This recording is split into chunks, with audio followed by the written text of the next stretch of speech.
honest from the get-go, guys. I actually don't want to be here, but I had no other choice because my other options were either Miami or Cleveland. And who the hell wants Tua Tagovailoa or Shitter Sanders as their quarterback? Let's be real. I'd rather go blind than be stuck coaching those two trash cans. And I saw what the Ravens owner Steve Biscuit said about me. I can't wait to destroy that moron's team and Lamar Saxon when we face them. Don't be talking shit behind my back, you little snake. On my mama, I'm going to give Steve these hands when I see him. It's on site, bro.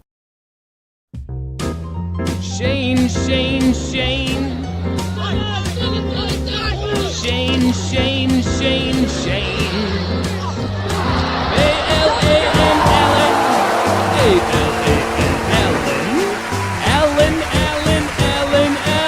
Allen.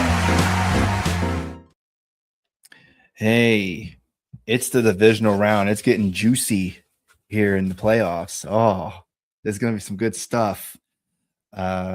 So, Alan, it's getting close. We're what is it? We're doing a special show here. It's on Thursday. We usually do it on another day, but we're doing it because we are wanting to watch the playoffs. It's divisional round. Let's go. Look, guys, we've got to savor every minute of football that there is left because pretty soon Shane and I will actually crawl into hibernation until August. Gonna quit podcasting. This is it. Get your fix. That's right. Yep, exactly. Speaking of getting our fix, you might recall there was people on this very program a week ago who were saying the coaching carousel might not be over. Wait until we see the results of Houston and Pittsburgh. That's right. Yeah. Ladies and gentlemen, sad to report, Mike Tomlin. Mike Tomlin is out at Pittsburgh, stepped down, which is PR speak for shit canned on Tuesday after losing 30-6. 30-6 at home in the wild card round to the Houston Texans. A few little stats for the departing Coach Tomlin. Of course, he's tied for second with Bill Belichick in consecutive non-losing seasons at 19. The GOAT, Tom Landry, remains number one at 21. Looks like he's going to be staying number one for a long time to come because there's nobody even close at this point. He's also tied for ninth in regular season wins with 193. I didn't know that. Tied for ninth in week 18 of this year. But he's only tied for 27th in postseason wins at 8, which ultimately is why we're talking about him today. That led to his downfall. The Steelers haven't won a postseason game in 9 years. Shane, 9 years. Damn. The last time I'm gonna play devil's advocate, and I'm gonna defend Mike Tomlin a little bit, and then I want you to tell me what you would have done if you were the owner of the Pittsburgh Steelers. Okay. The last time the Steelers had a top 10 quarterback in terms of QBR was Ben Roethlisberger, but that was back in 2018 because Big Ben wasn't exactly his usual self the last few years of his career, if you remember. Yes. He was fourth in that season, but he didn't retire until 2021. So it's actually been 7 years since Pittsburgh has truly had a competitive franchise quarterback.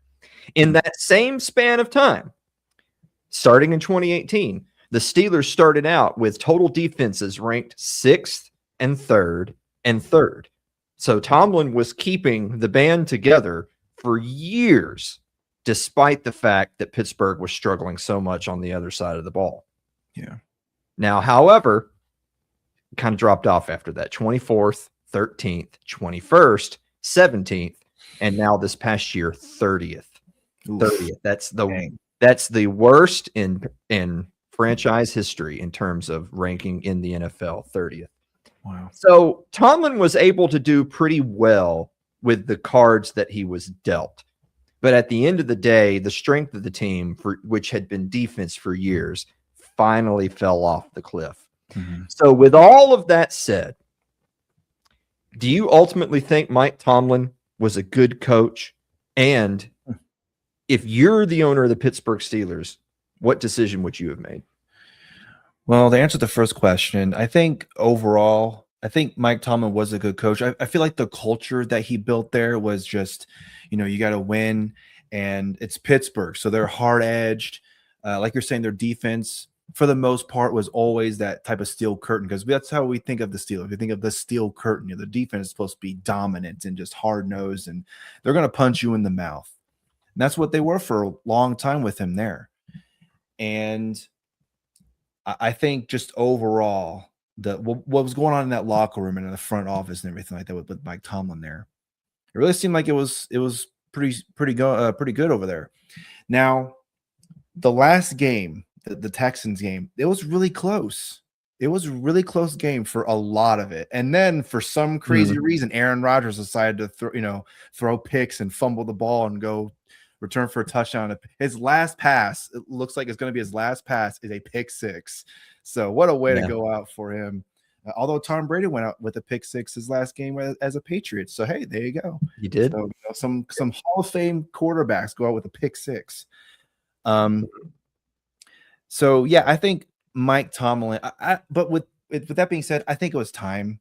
I think I've seen the kind of the wheels were falling off over there, and you can make the playoffs every single season all you want, but if you're not getting past the wild card round, it's just you're always going to be stagnant. The roof is right there. You've hit the roof. They've never gone past that. Yes, he won a Super Bowl, but he won one Super Bowl. That's it. So. He's a Super Bowl champion, but it was time for him to go. So I would have made the same decision.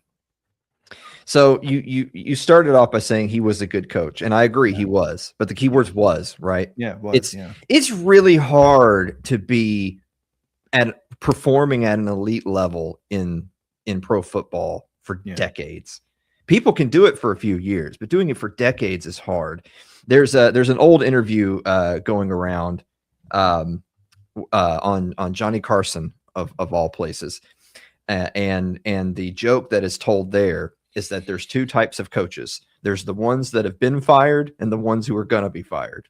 Yeah. And the moral of the story being is that him being fired, just like with Harbaugh, just like with all these other guys, you getting fired doesn't mean, oh, now you're a trash tier head coach. No. He still had 19 consecutive non-losing seasons. That's wow. Look, 99.9% of guys, including the Andy Reids of the world, including a lot of guys, they're never going to scratch that. So it's incredible. But I think ultimately what's damning for him, yes, is the postseason success or lack thereof, but also, again, the defenses. Defense was his side of the ball. The Steelers are known for defense. Look, you and I criticized Baltimore for the same thing. Is that, look, it's like this whole division was built on defense, and then suddenly no one could play defense. And sure enough, both of those teams, I also think it's not by accident that both of these proud franchises both decided to move on in the same year, because it's like both of them don't want to be left in the dust. It's like, hey, if Baltimore is going to be moving on to the future, the Steelers don't want to be left in the past. And that's ultimately why a guy who'd been coaching for going almost 20 years had to go. With that said, Steelers are only now searching for their fourth head coach since the start of the Super Bowl era. Chuck Noll, 69 to 91, Bill Cowher, 92 to 06, Tomlin, 07 to 2025. There's definitely going to be work to do in Pittsburgh, and obviously it's going to depend on who their next coach is, but it's not a mistake that a team that has been consistently good, like the Steelers for decades, also had that kind of consistency in the front office and on the sideline. So I think they're going to be okay, which sucks because I kind of hate the Steelers, but hey, I think they're going to be all right. Moving on to their hated rivals across the way, Baltimore decided to move on from John Harbaugh, and John Harbaugh wasn't even unemployed for a week, and he's moved on. After 18 seasons in Baltimore, he's now poised. It's not, I don't think it's technically 100% official. Maybe they argue over some T's and I's, but he's probably going to be hired as the new coach of the New York Football Giants. Wealth of experience, right? 180 and a 113 regular season record. Obviously he had the Super Bowl title. So that's something that the Giants franchise has really lacked basically ever since Tom Coughlin walked out the door. And look, there here. Let's talk a little bit about the pros and cons, and we'll do the same thing. I'll let you tell me if you think this is a good move. Okay. For one, Giants have a pretty promising foundation, young talent, defense, linebackers like Abdul Carter, Kayvon Thibodeau. Offense, obviously, you've got Jackson Dart, Cam Scatterbo, Malik Neighbors. Harbaugh is going to have a pretty solid base with which to work. Also, they have pretty good draft capital, including this year's number 5 pick. Also, the NFC East is a little down right now. I mean, the Eagles were the runaway favorite to win the division, and they did, and we saw what just happened to them this past weekend. Mm-hmm. That division's kind of wide open. Harbaugh might be coming into the NFC East at an interesting time. Now, with all that said, it's not like the rebuild's going to be instantaneous. The Giants suck. Let's be honest. Do they have a lot of good young players? Yes. Do they also suck balls? Also, yes. They are a long way from being a serious contender, and the health of those young stars is going to be a factor. I mean, we're sitting here talking about people like Scatterbo and Neighbors. Those guys couldn't finish the season. Yeah. But while it's true that Harbaugh is a proven winner, obviously the reason why he got shown the door is because in his later years, there was definitely a failure to translate that regular season success into playoff runs while having an MVP caliber quarterback, right, in Lamar Jackson. Yes. I think Jackson Dart is a promising young quarterback, but he ain't Lamar Jackson. Maybe he might get there someday. He ain't Lamar Jackson right now. A lot of the issues that led to the end of Harbaugh's tenure were exactly the same issues that led to Mike Tomlin's tenure. There's a lot of symmetry here. Mm-hmm. And maybe worst of all is the power dynamic. Giants general manager Joe Schoen was the chief architect of this Giants team that fell apart. Yet miraculously, the Giants organization decided to save his job while showing former head coach Brian Daboll the door. So I think that for Harbaugh to have success, the Giants are going to have to give him a significant amount of control of the decision-making and of the roster. And frankly, I think they need to give Schoen a pink slip before he can do any more damage. But with that said, okay, you're taking off your Pittsburgh ownership hat. Jesus Christ, you own the Steelers and you're like the richest man in America. Now you're the owner of the New York Football Giants. What do you think? Did you make the right move? Is this a good hire? Well, I mean, it's a flashy move. You know, John Harbaugh is probably I guess Mike Tomlin's also in competition for biggest name out there for head coach. But I mean, just having the name John Harbaugh. Hey, we got John Harbaugh's head. It's like when Jim Harbaugh got hired for the Chargers. Oh my God, we got him. We got Jim Harbaugh. Let's go. And ladies and gentlemen, we got him. Yes. Yeah, we got him exactly. And I don't know. This is kind of a stupid thing to think about, but I find it funny that Jim Harbaugh coached the 49ers with an SF, and now John Harbaugh is going to be with an NY. So that's funny. 2 letters, 2-letter coach. There you go. So that's funny. But I think you talk about Lamar Jackson, right? We still don't know. Has he reached his ceiling yet? We don't know. He's been MVP for like 1,000 times now. We don't even. I mean, he's such a good player. But they just haven't gotten to the Super Bowl with each other. So you would think, oh, Lamar Jackson, he's been MVP a few times. They probably gone to the Super Bowl. No. It's like with Josh Allen. Josh Allen, Sean McDermott. It hasn't worked out 100% like they wanted to, although it's possible they could reach the Super Bowl this year. But I don't know. It is possible that, like you're saying with Jackson Dart, he is a good, promising young player.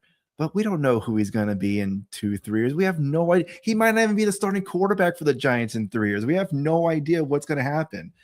Yeah, he might be the starting quarterback of the Indianapolis Colts in that amount of time. Who knows? Exactly. And is John Harbaugh actually good at developing quarterbacks? Because he's a special teams coach. That's where he came from. So I don't know. He's got to pick a really good offensive coordinator and a good quarterbacks coach to really hone his Jackson Dart skills, because if Jackson Dart looks about the same as he did this season, it's over for John Harbaugh in like 3 seasons. You know, yeah, we have a big name in John Harbaugh, but if you can't win, bye. Yeah. I think that because his name is Harbaugh, exactly. And because of the investment they're probably going to have in him, he's going to have a pretty long leash. And I think that they understand that it's a very young team that he's inheriting.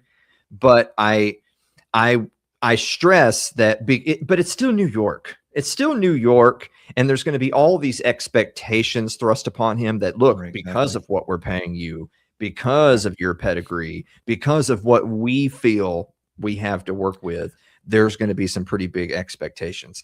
But I think just because they hired Harbaugh doesn't change the fact that going into next year, they're probably still the preseason number 4. I think if Yeah. Jaden Daniels is healthy and the Redskins make good decisions, they're the 3rd. And I think if Mhm. the Cowboys, like, if they can find some other team's if they can get the 49ers practice squad to complete defense for the Cowboys, they're number 1 or 2. And then Yeah. depending on what decisions the Eagles make, they're the other 1 or 2.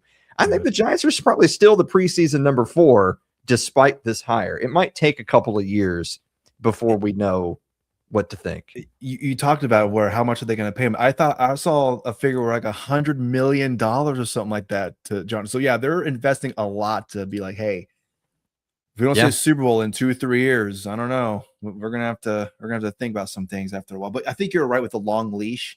It's like with bring it back to my team, the 49ers. Kyle Shanahan has a long leash, right? So I think like Sure. you said, I think John Harbaugh does have a long leash. Hey, we'll give you 5 to 7 years. We'll see how, Mhm. and then after that, we'll talk. But until Yeah. then, do what you want to do with the team. So yeah. Yeah. 5 to 7 years, but 2 to 3 if you're like low single digit wins. It's Right. let's yeah.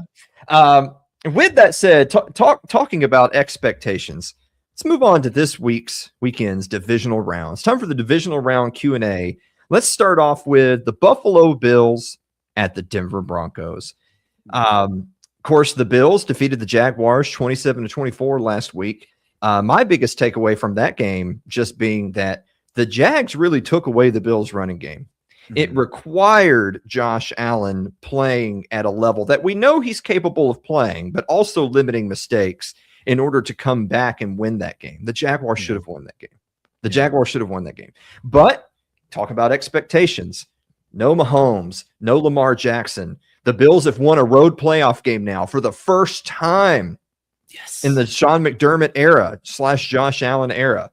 Look, a lot of people feel like if it was ever going to happen, if Josh Allen was ever going to get that monkey off his back and finally be able to call himself a champion, it's going to be this year.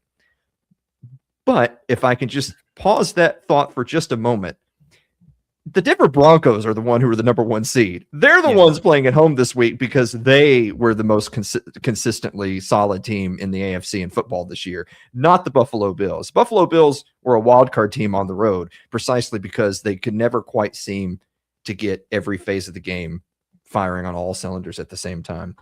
So with that said, I'll let you lead off before we share a few factoids. Buffalo Bills, Denver Broncos. Broncos obviously coming off the bye. Everybody rested. Everybody healthy. I think they're saying Dre Greenlaw might even be back this week. This might be the healthiest, best Broncos team we've seen in a long time versus a Bills team, which is actually quite depleted, coming in very injured. That was a physical game last week against the Jaguars. Josh Allen got the crap kicked out of him.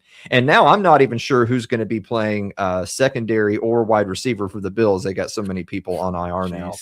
So can the Bills make the magic happen another week? Man, I mean, if it's just Josh Allen and then a bunch of whoever, and yet they can be a really good Jaguars team. And like you're saying, their defense was really good. Their offense, Trevor Lawrence looked like he was just playing the best football of his career. And it really could have been anyone's game, but the Buffalo Bills pulled it through. Man, I mean, the Denver Broncos, though, I mean, we talk about how the Jaguars have a great defense. The Denver Broncos defense, whew, oh, man. Yes. And Dre Greenlaw, holy crap, that guy's going to rip Josh Allen's head off, literally and figuratively. I mean, my goodness. I'm scared for Josh Allen, man. I don't know how if they win this game, he might not have an arm. His arm might be completely gone by the time the game's over. So who knows? And then who are they going to face next? The Patriots or Texans? Oh my God, both those teams are great defenses too. Holy crap! But I don't know. This is going to be a really good game. And if Bo Nix, right? Bo Nix is his first playoff game. Second. If he can, second. Excuse me. If he can not make any mistakes, I think we're good to go. I think the Denver Broncos have this in the bag. But I mean, this is it, Josh Allen. This is it for you, man. You better get to the Super Bowl, because if not, I don't know what we're gonna say about you. The thing is, I feel like the Jaguars, which the Jaguars went into last week with like the statistical #1 rush defense. So it's not like it's a huge shock that they took away the Bills' running game. Yeah. With that said, the Broncos have like the 4th best rush defense. As we always say, if you can run the ball and stop the run, you're going to win in the postseason. The Broncos are just as good up front. So yeah, it was number 4 in success rate against design runs. But here's the thing. So how did the Bills win? It's because they just went back to Superman mode with Josh Allen. Hopefully, can your body hold out? Can you also not make your own mistakes? We know Josh Allen is capable of. Exactly. We know Josh Allen is capable of doing this. The problem is he's also capable of having a big dud kind of somewhere in the middle and throwing a game away. And to win a Super Bowl, you got to string a few of these performances together. The problem is not only do the Broncos have the number 4 rush defense against design runs, here's this little factoid. Josh Allen's going against the number 1 defense in terms of success rate against opposing dropbacks. So if you're going to run the ball, number 4 against the run. Going to pass the ball, number 1 against the pass. Oh my God. It's going to simply take more than just Josh Allen to win, while at the same time, the Bills have never been so depleted. Yeah. Interesting little parallel there. You remember the Bills and Broncos met in the first round of the playoffs last year, and the Bills beat Denver 31-7. It was a shellacking. That was a rookie Bo Nix, who the Broncos weren't quite ready for this level of spotlight. But it's a different year this year. Now it's the Buffalo going on the road, the Broncos being the number 1 seed and being well rested. You're right. If Bo Nix just simply limits mistakes and let the rest of his team play around him, while vice versa, Josh Allen is just running and throwing for his life, I think the Bills are done. Yeah. Yeah. I mean, everything you said there, I agree. I mean, yeah, I don't know how long Josh Allen can last, because, I mean, he's going to be bruised, battered. That helmet is going to be like, the famous picture of Aaron Rodgers where the helmet's like halfway off his face. That's going to be him at the end of the game. I can't imagine that Josh Allen is even feeling good right now after last week, and now he has to do it again. And they're playing the first game, by the way. They're right out of the gate Saturday. Wow. Speaking of another team living on a prayer. Yeah, I know. Oh my God, the San Francisco 49ers. I'm going to let you talk to your heart's content because they're your team. I just want to mention that somebody on this program said, I don't even need the 6 points. I said they went outright. Yeah. So you're welcome, Shane. That was my gift to you. I appreciate for the new year. 49ers 23, Eagles 19. How about this? Like half of their defense is practice squad players, not just backups, practice squad players. And half of their skill position players are too. And despite that, they hold the Eagles to 19 points. They limit the big plays.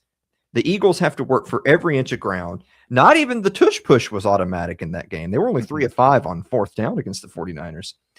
But I feel like the 49ers won both because of Purdy, but also in spite of Purdy. Yeah. When it's like every other drive was like rolling the dice. Either Purdy is going to make some big plays downfield to keep them in the game, or Purdy's going to throw the ball away. It was every other drive in that game. Ultimately, at the end of the day, Purdy was the one who scored the last big touchdown in the 4th quarter. But it was a lot of defense and trickery and special teams and everything else. And a lot of guys whose names you'd never heard before that put the 49ers in a position to win a 1-score game. So how are you feeling going up against your arch nemesis, the number 1 seed, Seattle Seahawks? Yeah, what's funny about that is, I don't know if you saw, but there's some oblique issues that Sam Darnold's dealing with right now. That's interesting. I did. That's pretty interesting. I saw that. I mean, he's going to play. He said he's going to play. But, I saw someone also joking that he's already up. He's already making excuses for if they lose. See, my oblique was hurting. That's why I couldn't throw it right the whole game. But yeah, speaking of the Niners and Eagles game, then when that touchdown that Purdy threw to CMC, when he stepped into the pocket, that defender was right there to just knock his ass out on the ground. But he stepped up, and oh man, every time I see that, I was like, oh, what a heads up play. Now, in terms of this game, they scored 3 points against the Seahawks week 18. You can't win if you just score 3 points. You got to score more than that. I know I'm saying something so obvious, but come on. That's true. But to also be fair, the Seahawks scored 13 points. Now, of course, when your opponent's only scoring 3, you can only score 4 points and you win the game. But the last time these teams played in week 1, how many points did the Seahawks score? 13. So both times they've only scored 13 points. So history is telling you that this is going to be a low scoring game, like 16-10, somewhere like that, something like that. But man, you're talking about practice squad players. Eric Kendricks, who wasn't even on the team a month ago, and Garrett Wallow, who was from the Denver Broncos practice squad, started at linebacker for them. So congratulations to the Niners. Let's go. This is the thing. It's true that we have plenty of data that shows that the 49ers, even depleted, can keep their team in the game. They can keep the score manageable. They can keep a high-flying Seattle offense at 13 points. They've done it at the start and the end of the year. Also, if you want a little bit more ammunition, oblique things aside, look, Sam Darnold is not the quarterback at the end of the year that he was at the start of the year. Now, I know they won that last game of the season, but it was a low-scoring game. It wasn't because of Sam. It didn't because of Sam Darnold. It was 13-3. It was a defensive game. Ever since the Seattle loss to the Rams in Week 11, he has dropped in the first 11 weeks. Sam Darnold had a QBR of 77.8, which was number 1 in the NFL. Amazing, incredible year. Yeah. Since week 11, it has dropped to 36.9. That's 27th in the NFL. Damn. There's something wrong with Sam Darnold even before the oblique. Now, with that 7, the 27th ranked Sam Darnold already beat the 49ers a couple of weeks ago. So there's that problem. The next problem is Seattle's defense. Oh, my God. There's a reason why the 49ers went from scoring 1 million on the Bears to scoring 3. It's because they had to play Seattle's defense instead of playing Chicago's defense. Yeah. Here's an interesting stat. We talk so much about the Texans defense, and they are incredible, by the way. Seattle has the best defense in football by their number 1 in EPA allowed per play. They're number 1 in opponent success rate. And this is an amazing stat. If you're ranking first downs over expectation allowed, that's based on the down and distance. Do you expect it to be a first down? Seattle is a league best -30. The next best team is the Texans at -15. They're twice as good at limiting first downs as the Houston Texans. Wow. So I don't know how many more touchdown passes Jawan Jennings can throw, but we know based on recent history, he's going to have to throw at least 2 more on top of whatever Purdy does for the 49ers to have a chance in this game. Shane, we're going to make our picks at the end of the show. Yeah. I know what you're going to say. That's all I'm going to say. We're moving on. Speaking of that other amazing defense, oh my God. Houston Texans at New England Patriots. The Texans, of course, won this week 30-6. It was the most convincing win, by the way. I don't know if you're the kind of guy who thinks like a really big performance in the wild card round is indicative of who's going to win it all, or do you think sometimes teams like they peak too soon and now the Texans are going to flame out? Different people kind of have different opinions on that. But Texans 30, Steelers 6. The Texans defense proved in that game that if Stroud just plays mediocre, the Texans win the Super Bowl. Trent Dilfer all over again. CJ Stroud had 4 fumbles, 2 of them of which were lost, and an interception, and they won 30-6.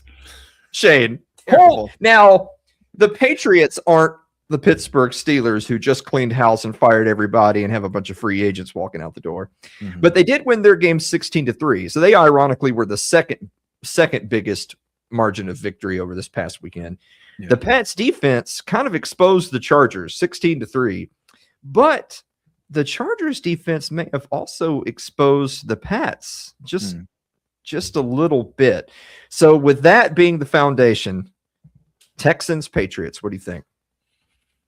Man, yeah. I mean, I said it earlier where it took a while. I think it took about the fourth quarter for the Texans to really just amp up. I mean, Aaron Rodgers throwing a pick six at the end, the fumble that went for a touchdown. But you're right. CJ Stroud had a terrible game. I mean, any other time, 4 turnovers or you fumble the ball 4 times, you're not winning that game. But you have such a great defense that, you know what? I can have an interception like 5 times and I'll still win the game. This is great. Man, CJ Stroud's lucky he has a really good defense because that defense was terrible. He'd be sitting in Cancun right now. Yeah. Boy, I wish I had a terrible defense. Yeah, I know, right? Here's a funny stat since we're talking about the end of the Rodgers era that you mentioned earlier. Yeah. The Texans defense forced this Aaron Rodgers into a QBR of 14.3. That's his worst game in 22 career playoff starts. Yeah. They also became only the second team in playoff history to score multiple defensive touchdowns while also not allowing a touchdown. The defense alone reminds me of like the 2015 Broncos in Peyton's last year where his arm was shot and he like had no feeling in his fingertips. If CJ Stroud can play better than a disabled Peyton Manning, then they win the Super Bowl. That's it. That's all you got to do. The problem is we're not sure he can. That's the problem. We're not sure he can. The Patriots on the other side, of course, it's going to be in New England. If I do genuinely believe that Foxborough is one of the better home field advantages, especially in the postseason in the cold. I think the Houston plays in Texas, plus they play in a dome. Yeah. So it's going to be a little bit tougher sledding for them. However, that stat line I just read about what the Texans defense did to Aaron Rodgers, Drake May has had an amazing year, but he's also had an amazing year playing like 90% of his games against teams without a pulse. Yeah. Now he gets to play the Texans defense. I think that Drake May had a good enough game to win this past weekend. He put up a lot of yards, but they couldn't close the deal. They couldn't get in the end zone. They really only closed it out like with 9 minutes left in the fourth quarter was when they really took a commanding lead. Whereas in that Steelers game, that was when the Houston defense was just getting warmed up. It was the middle of the fourth quarter. Yeah. So I think that Houston's pass rush going against Drake May is capable of knocking off the Patriots. I'm not necessarily saying they will. I think it's perfectly capable. On the other hand, if it comes down to the guys under center, a year 2 Drake May already seems to be head and shoulders above this multiple year veteran now, CJ Stroud. Yeah. CJ Stroud is now cruising into Justin Herbert territory. Yep. The Patriots made Herbert look like a joke. And Herbert's a veteran. He doesn't get the he plays for the Chargers. Oh, he's still young. That BS is over. He looked like a total accident in the playoffs once again. CJ Stroud has to do better than that, or they're not going to be able to overcome a roster and a defense on the other side of the ball that the Patriots have. With that said, the Patriots weren't able to run the ball particularly well against the Chargers. It was mostly passing attack. With that said, they have the second highest pass rate over expectation during the regular season. And that's going against a Houston team that was statistically the number 2 defense in the NFL that just forced a quarterback into a 14.4 QBR. Well, it's something's got to happen. One of those two things is not going to prove true this week. I mean, Houston Texans pretty much retired a quarterback. I mean, Aaron Rodgers is 58,000 years old, so it was going to happen anyway. But it's over for Aaron Rodgers. Now, for this, I mean, you said it. Drake May, he needs to play lights out against, because Justin Herbert, and you said it too, Justin Herbert always gets, well, what if he had this and if he had that. I hear that all the time with Justin. I see it all the time online. Oh man, Justin Herbert had this and that, and it's just, well, no more, because he's never won in the playoffs, never. So I don't know what else to do about him. I feel somewhat confident in saying that if CJ Stroud doesn't turn the ball over again in the playoffs, they could win the Super Bowl. Yeah. But if he has a game even remotely like he had against the Steelers, they're done. I don't think that For the sure. remaining teams in the playoffs are going to allow them to get away with that. Yeah. Speaking of getting away with it, it shouldn't come as such a huge surprise because the Panthers did beat the Rams like a month ago, but they damn near did it again. They were this close to doing it again. Wow. But the Los Angeles Rams prevailed, and they're now going on the road to play the Chicago Bears. Rams 34, Panthers 31. The only thing I feel like we learned from that game is that Matthew Stafford is going to deserve winning an NFL MVP. Yeah. The problem is that the Rams need him to do nothing less but be an MVP quarterback, or they're going to get bounced. If it wasn't for Matthew Stafford playing at an MVP level, they don't make it past an 8-9 Panthers team. So there was a lot of people that felt like that the Rams were the odds-on favorite going into this thing to win it all, despite ultimately coming in as a wild card team. After that Panthers game, not so sure about that anymore. On the other side, Chicago Bears 31, Packers 27. I feel like it played out the way a lot of us thought it would. The Packers won the first game. The Bears won the second. That was largely because the Packers haven't been the same team late in the season, especially after Micah Parsons got injured. So for the Bears to repeat that performance isn't a shocker. However, I feel like the Bears are going to live or die based on the least accurate quarterback in the NFL amongst starters. Yeah. And he was inaccurate once again. Caleb Williams threw for 50% in that game. He completed 50% of his passes. I just don't see how the Bears beat any serious contender with a quarterback throwing 50%. Yeah. What do you think? Yeah, I mean, you're right. I mean, they played the Packers, though, so the Packers weren't a great team, I guess you could say. So they kind of got lucky on that one. Now, with the Rams, didn't Matthew Stafford hurt his hand? I thought I heard something where he hurt his hand. Something happened with his hand. He sprained his index finger, but he said he's going to be 100% good to go this week. Now, keep in mind, he sprained his finger, and then after that threw like 3 touchdowns. So far be it for me to judge. Yeah, right. Yeah, so we'll see if that's going to affect him, if at all. But you're right. I think Matthew Stafford should win MVP with just based off that performance with the Panthers. But I mean, the Panthers again. They had no business being there. They just limped into 8-9. I mean, come on, 8-9. It would have been actually embarrassing if the Panthers did beat the Rams. Oh, what, this 8-9 team beat a Super Bowl champ team? Come on, this is crazy. But I think Caleb Williams, if Caleb Williams can complete 60% of his passes, I think the Bears have a good chance of winning. Right. This is what the Bears need to do: is not be trailing 21-3 at halftime. Well, that's a good point. They're one of the best second half teams in the NFL. The fact that they won that game trailing 21-3 at halftime demonstrates that. Problem that's not a good way to make a living. It's not a good way to make a living throwing for 50%. It's not a good way to make a living being trailing 21-3 at halftime. Right. I think ultimately at the end of the day, the Rams have everything going for them. They did give up a lot of points to the Panthers, which is concerning. You'd like to see that defense straighten up a little bit. But Matthew Stafford, Puka Nacua, oh my God. Yeah. And the Bears, look, the Bears have a good running game, and that has helped. Running game and being plus and turnover margin has gotten the Bears to where they are. But in this last game, it required Caleb Williams just magically putting together a couple of drives in the second half to extend their playoff hopes. The Rams aren't the kind of team that are going to allow that. And by the way, the only way you can come back from being down that much in the second half, it doesn't just require you playing better. It also requires the other team playing worse. Green Bay was terrible in that second half. Matthew Stafford, if we learned anything in that Panthers game, the Rams aren't just going to go away in the fourth quarter. They're going to keep putting up points.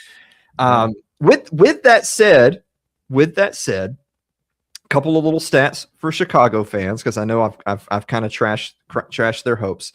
Yeah. So the Rams have not played a playoff game with freezing temperatures at kickoff since 1983. Damn. And the forecast for Sunday in Chicago is 23. I do think that Chicago will definitively have a home field advantage. That's a home last field, week. Last week against Green Bay, look, Green Bay plays in it too, right? Like Right. you're getting to play at home, but it's not like the weather matters because Green Bay has it in Wisconsin. But against the Rams, an LA team who plays in a dome anyway, yes, I do think that this is a genuine home field advantage. Also, the Bears averaged 48% success rate on design runs, which is third best, even though that did drop to 28% against Green Bay. And even in victory, Caleb Williams had a 28% off-target rate and a minus 14% completion percentage over expectation, which are both solidly worse than his regular season marks. And yet, somehow, shockingly, late in that game, particularly on long balls, particularly on big splash plays, in the second half, when throwing deep, so air yards over 15, he was 7 of 13 for 166 and a touchdown. They won the game. No, it's impressive. If Caleb Williams could just do that on 5-yard out routes, then they can win the game. Yeah. So I think it's yet to be seen if they can get back to running the ball, and then if they can find consistency for 4 quarters. Look, I think if the Bears can run the ball, and I think if the Bears can take advantage of the weather, and I think if the Bears can have Caleb Williams play for 4 quarters instead of a quarter and a half, I think that they win. The problem is that they need to do all of those things, whereas the Rams just need to play like to their par. If the Rams play at their par, they're just a better team. Yeah. With all that said, now it's time to make the picks. We've got 7 more games left in this football season, Shane. 4 this week, 2 next week, and then 1 more. We're going to start with the Buffalo Bills at Denver Broncos. The Broncos are 1.5-point favorites. So they are the favorites, but they're less. If you subscribe to the theory of the home team gets 3, the Broncos only being 1.5 tells me that people think the Bills can do it. People think that this might be Josh Allen's year. I'm not so sure. What do you think? I was just going to say, yeah, I think a lot of people have belief in Josh Allen, and you've been saying it this whole time. No Mahomes, no Jackson. This is it, Josh. You can do this. And Denver Broncos. I mean, come on. So yeah, I think Vegas is basically saying we got belief in Josh Allen. He can do this. He's gonna pull this off. So yep. But what do you think? I mean, how long can Josh Allen do this, though? I don't know how long he can continue to play Superman hero ball. It's just insane. And Broncos have such a great defense. I don't know. I do think it'll be close, but I think the Broncos pull this one off. I think that, unfortunately for the Bills, I think Josh Allen finally he has his reverting to the mean game where he turns the ball over a couple of times. I think that Josh Allen's a way better quarterback than Bo Nix, but Bo Nix is only in his second year. Yeah. Allen reverts to the mean. He simply just runs out of tools. He has nothing to work with. If the Broncos can stop the running game exactly like the Jags just did, he's just out of weapons. There's nothing left to go to. Not only do I think this is going to be my hot take. Not only do I think the Broncos cover the 1.5, I think they win by double digits. Damn. I'm sorry, Bills fans. Bills are done. Jeez. Yeah. San Francisco 49ers, the miracle team in the divisional round, going on the road to play the Seattle Seahawks. Shane, we talked last week about how disrespectful it was to the 49ers that the Eagles were -6 favorites. Yeah. Well, now the Seahawks are -7 favorites, despite the 49ers advancing. Well, Shane, what do you think, buddy? I mean, I think losing George Kittle probably affected that number a little bit, right? A little bit. Yeah, a little bit, just a little. The Go crazy, Tonjes. Yeah, Tonjes and Farrell. Yeah, we'll see what he can do. The thing that's funny about this season with the Niners and Seahawks is that they've won at each other's stadium. They didn't win at home. and the Niners are going to Seattle. And again, history repeats itself. Will the Niners win in Seattle? I mean, they're inside, right? This is like an inside state. I don't remember what fucking Lumen Field looks like. It's inside, right? So in terms of home field advantage, you got the crowd noise, right? You got the 12s. It's gonna be The freaking 12s, loud. yep. It's gonna be loud in there, right? So, I mean, a touchdown.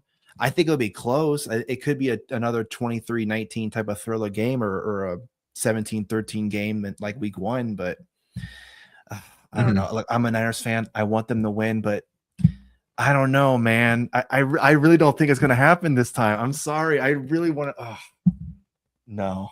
Oh. Yeah. Look, I gave you last week. All right. Yeah. That's the best I can do. I'm sorry.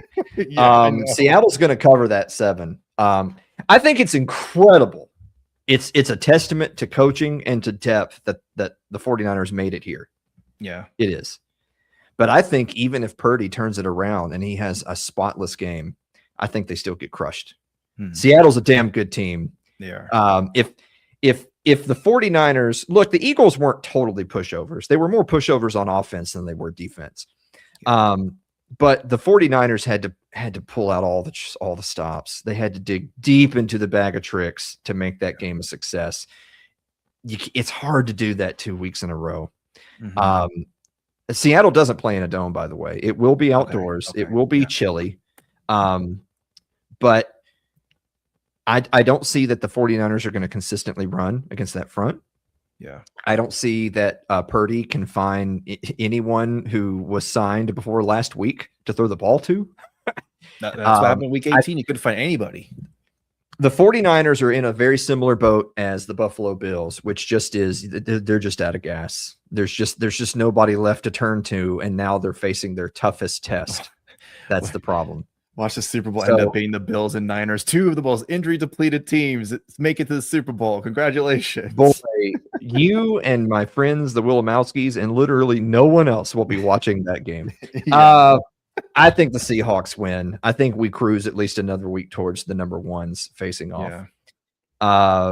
Houston Texans, New England Patriots. The Patriots are only 3-point favorites in their game. Vegas seems to think that the Patriots at home, Drake May, that they are, it'll be a close game. They're getting their 3 for being the home team. Maybe the elements plays a little bit of that factor in there, but ultimately they're going with the Patriots. I'll go ahead and tell you mine. I'm a believer. I think CJ Stroud, I think that the entire staff in the locker room sits down with CJ Stroud and says, if you ever get that weird look in your eye that you want to give the other team the ball, we're going to sack you ourselves. We're going to make you take a knee. And that defense, oh my goodness, that defense is legit a Super Bowl caliber defense. I'm going to go with the Texans. I think that the Patriots, amazing first year season under Vrabel comes to an end. Yeah, it'd be fine if D'Amico Ryans himself runs out in the field and sacks CJ Stroud. You're not going to throw a pick. Nope, this is not going to happen while I'm the coach again. Nope, not going to happen. I mean, the big knock on the Patriots this whole season is that, and you've said it before, is that their opponents just haven't been that great. I mean, they're in the AFC East. They faced the Jets twice, the Dolphins twice, and the Bills are good, but, you know, their opponents this whole season is like, what do they have? Like 1 win over a 500 team? That's it. Everyone else, and they lost to that same team too. Yeah, the Bills. Right. Yeah. So exactly. So yeah, I do think getting that 3 as a home team, you're just getting it as like, here you go, you're at home, okay, you know, whatever. But I see I think Drake May is going to get his head destroyed. He's going to have a concussion at the end of this game. Whoever's backup is, he go in there and you get concussed. Everybody's going to get concussed. You get a concussion. Because Azeez Al-Shaair, he's coming for you. He's gunning for you. You're going to get destroyed by Azeez Al-Shaair. It's over. Yeah. Yeah. Yes, I agree. So to reiterate, I think Texans win outright. I don't need the 3 points. Yeah. And finally, LA Rams. probably MVP Matthew Stafford going on the road to play the Chicago Bears. This is the only matchup of the 4 where the home team is actually a plus 3.5 underdog at home. So despite that game against the Panthers being scary, let's be honest, a scarily close game, Vegas seems to believe that the Rams are serious title contenders, and they have no faith in the Bears at all. 3.5 point home underdogs, not favorites. Yeah. What do you think? Well, the Bears have been completely passed over. I passed over them. I was like, I don't believe in the Bears. I don't trust them. And here they are in the divisional round. Could very easily be the Bears, who are right now, they're being disrespected. The 49ers are being disrespected with that freaking negative or -7. I mean, how dare you? How dare you disrespect the 49ers? How dare you? Look, I'm an NFC West guy, obviously, because I'm a Niners fan, so it would be cool to see 2 NFC West teams make it. But let's go Bears! Come on, let's go! Come on, Caleb. 55%. Are you rooting for the Bears, or are you saying you think the Bears are going to win? I think the Bears are going to win. 55% completion percentage. You got this, Caleb. Come on. All right. I think the Rams win and cover the 3.5. Here's the thing. You want to talk about disrespect. It's amazing that the Rams, as a road wildcard team, actually get a bye week in the divisional round because they only have to play the crap Bears. The Bears, I consider the Bears and Patriots to both be teams that were waiting to be exposed. The Patriots haven't been exposed yet. The Bears didn't get exposed yet either. But the Bears also got to play a Packers team that they were familiar with, had recently beaten, and we know the Packers were not the same team after Michael Parsons got hurt. And Jordan Love wasn't playing great either. So now the Bears finally run into a team that's going to expose them. Remember, the Bears, the Bears were in like what, a 98-97 loss to the 49ers a couple of weeks ago. Cover your ears when I say this. The Rams are a better team than the 49ers, and they're definitely a more healthy team than the 49ers. If the Bears can't keep up with the 49ers, they can't keep up with the LA Rams. The Bears need that temperature to drop like really fast, and then they need Caleb Williams. They need Caleb Williams to get a lot of practice at doing this. Ball, hand it off. If they can do that, maybe they have a chance. But the running game wasn't even exactly great this past week either. So that's all the more reason I think the Rams win and cover. And Shane, do you have a final thought? I want to see an NFC West conference championship. Okay. I know I said that I want the Bears to win, but it would be kind of cool to see Rams, Seahawks, or Rams, Niners in the NFC championship game. It would just be nice. You know, the best division of football right now. That's what I want to see. And then with the AFC, you know, I'm rooting for Josh. I hope he can make it through. I know he's probably going to be limping at the end of that, but I want to see. Part of me kind of wants to see that. Bills get this Super Bowl just that one time, just to get a taste of it. I don't know if they're gonna. I don't want them to win, especially if it's the 49ers, but nice to have a little taste of it, So yeah, that's my final thought. I hope this good games all around. Let's go.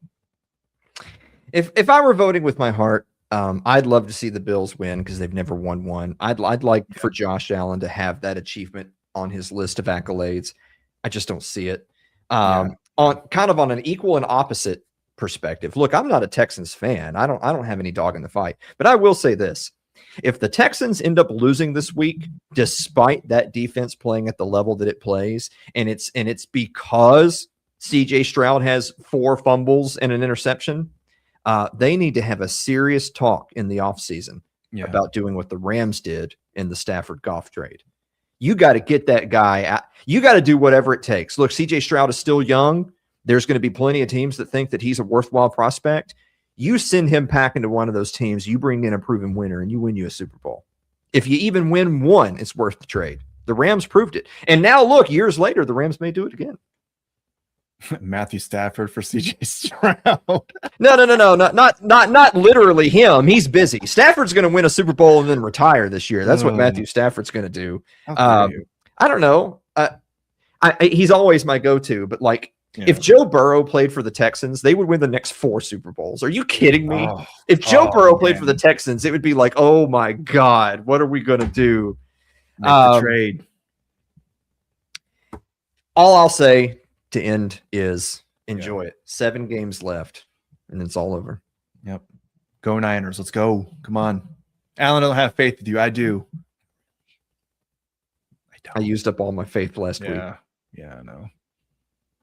But if they win, we're going to look stupid. I'll look stupid.